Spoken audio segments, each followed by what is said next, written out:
Kano ke katundu kaffe akobadde okimanyi mu malindirire. Abamu bagamba mbu Michelle Obama musajja nga kino kyekuusa ku bisiyaga wadde nga ye yeeyita mukyala.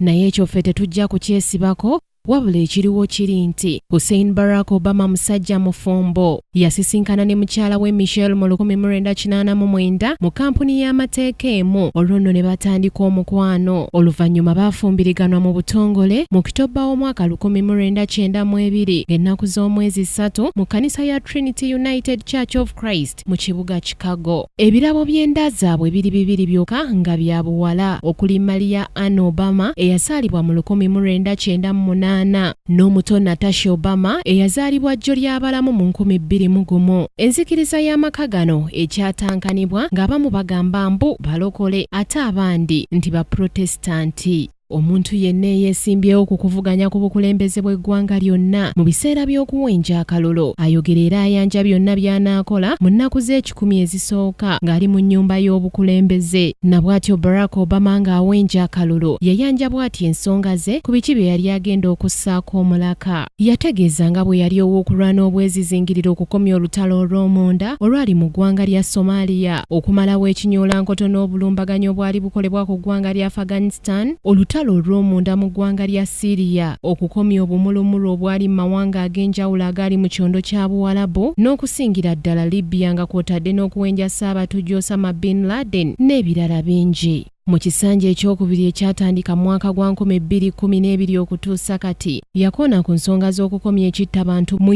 Ukraine, okuteeka omukono ku ndagaano ya China America ey'enkyukakyuka y'obudde giyite Climate Change Agreement, okuzzaawo enkolagana ya America ne Cuba, okukomya olutalo lw'omunda olwali mu Yemen, okutumbuula abakyala mu mirimu egy'ekinnamagye, ssaako n'okulaba ng'endagaano ey'emirembe eyali wakati w'eggwanga lya Iran ne Paris etuukibwako. Olunaku Rencha, lindirira ekitundu kya Barack Obama ekisembayo wano ku Kingdom TV. Ku lwa Kingdom TV, Samali Kisaache.